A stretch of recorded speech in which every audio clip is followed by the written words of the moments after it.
बिस्मिल्लाहिर्रहमानिर्रहीम अस्सलाम वालेकुम वरहमतुल्लाह। कुर्बान हमारी जान, हमारा माल, हमारे तमाम ही अहलो अयाल नबी मोहतरम सल्लल्लाहु अलैहि वसल्लम पर।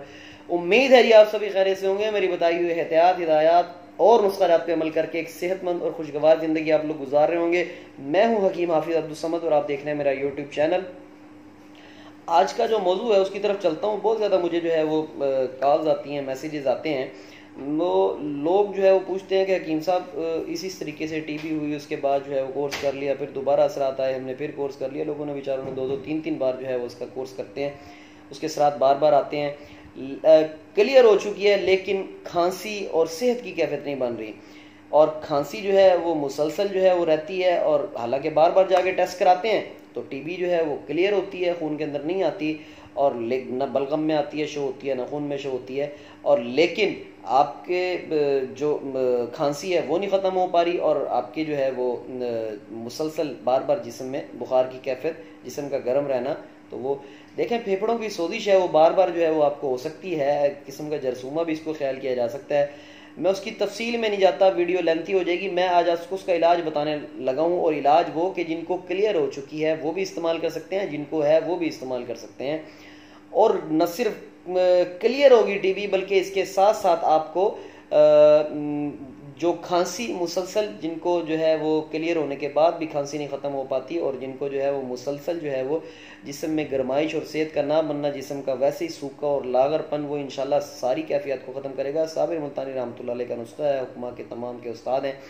नुस्खे को नोट फरमा लें। बनाना थोड़ा सा इसको मेहनत तलब है, लेकिन नुस्खा जब बना लेंगे तो इंशाल्लाह इसके इतने फ़ायदे आपको नजर आएंगे कि आप हैरान हो जाएंगे। न सिर्फ ये नुस्खा यहाँ पे इस्तेमाल होगा, बल्कि बहुत सारे जो है वो हुक्मा हज़रात जो काबिल तबीब हैं इसको और बहुत सारे अमराज में इस्तेमाल कर सकते हैं। लेकिन मैं चूँकि ये पेशेंट्स के लिए बना रहा हूँ इसलिए मैं उसी पे रहूँगा। आपने 15 तोले हल्दी लेनी है, और हल्दी जो है वो आपने साबुत हल्दी लेके उसको कूटना है। साबुत पीसी हुई हल्दी आपने नहीं लेनी। मैं आपको बार बार ये बात कहता हूँ कि पीसी हुई चीज़ आपने नहीं लेनी, 2 नंबर मिलेगी, नुस्खा का रिजल्ट नहीं मिलेगा, फिर आप लोग जो है वो मुझे बुरा भला कहेंगे। साबुत हल्दी लेके आपने 15 तोले उसको कूट लेना है, और उसके बाद आपने आग जगह जगह खाली प्लाटों के अंदर, जहाँ कहीं भी कोई जो है वो प्लाट या ज़मीन खाली पड़ी हो, वहाँ पे आग का पौधा उग जाता है। और पाकिस्तान में बच्चा बच्चा इसको पहचानता है, इसको पत्ता तोड़ें तो इसमें से दूध निकलता है। तो 1 तोला दूध, उसका 1 तोली वाली एक डब्बी जो है वो बाज़ार से ले लें, वो 1 तोला दूध जो है वो आप उसका जो है उसके अंदर निकाल लें। लेकिन उसकी एहतियात ये करनी है कि जैसे ही आपने दूध निकालना है, साथ ही आपने हल्दी जो आपने कूट के रखी हुई होगी उसके ऊपर जो है आपने उसको डाल देना है, और उसको खुश्क जगह पे उसको इस साए वाली जगह पे आपने खुश्क होने के लिए रख देना है। अच्छा, जब उसको खुश्क होने के लिए रख देंगे 2-3 दिन के अंदर वो बिल्कुल खुश्क हो जाएगी। उसके बाद उसको जो है दूध खुश्क हो जाएगा, हल्दी के ऊपर डाल देंगे। उसके बाद उसको बिल्कुल आपने बारीक कर लेना है। बारीक आपने उसको किसी ग्राइंडर में नहीं करना, किसी मशीन में नहीं करना। आपको या तो आपके पास कोई हमाम दस्ता है उसमें बारीक करें, या खरल है तो उसमें बारीक करें। बिल्कुल बारीक कर लें उस हल्दी को।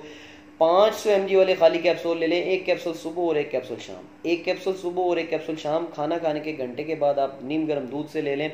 इंशाल्लाह पहले दिन ही खांसी जो है उसमें फ़र्क पड़ना शुरू हो जाएगा। जो बलगम और रेशा जो है वो टीबी की वजह से हुआ था और वो जाने का नाम नहीं ले रहा था, वो तक ख़त्म हो जाएगा इंशाल्लाह। जिसमें जो बुखार की कैफियत रहती है वो ख़त्म हो जाएगी इंशाल्लाह। अल्लाह के फजलो करम से मुसलसल की जो खांसी, आपके फेफड़ों की कमज़ोरी, इतना फ़ायदेमंद नुस्खा है कि टीबी को, दिक और सिल को, दोनों को नेस्तो नाबूद कर देता है। और अल्हम्दुलिल्लाह इससे हज़ार शायद लाखों जो है वो मरीज़ों का इलाज इससे जो है वो हम लोग कर चुके हैं। और जब आप इस्तेमाल करेंगे, तमाम ही हुक्मा जो काबिल तबीब हैं वो इस नुस्खे को जानते भी हैं, जब आप इसको इस्तेमाल करेंगे इसके असरात आपको तब पता चलेंगे। अच्छा, किसी को दिक और सिल ना भी हो और वैसी खांसी, और कई लोगों को खांसी होती है और गले की सोजिश और वरम और मुसलसल ही रहता है, कई साल गुजर जाते हैं, मुख्तलिफ किस्म के एंटीबायोटिक, मुख्तलिफ किस्म के जो है वो खांसी के शरबत पी पी के अपना मैदा तक तबाह कर लेते हैं, और बहुत ज़्यादा नुकसानात उनके होते हैं। तो वो भी खांसी के लिए इस नुस्खे को इस्तेमाल कर सकते हैं। मतलब दायमी खांसी और के लिए ज़बरदस्त चीज़ है। दायमी जो है बलगम और रेशे के लिए ज़बरदस्त चीज़ है। जब आप इस्तेमाल करेंगे तो इंशाल्लाह इसके फ़ायदे आपको तब पता चलेंगे। हकीम हाफिज अब्दुल को इजाज़त दीजिए, और जितना हो सके इस नुस्खे को शेयर करें ताकि सदका जारी में आप भी शामिल हो जाएँ। अस्सलाम वालेकुम वरहमतुल्लाह।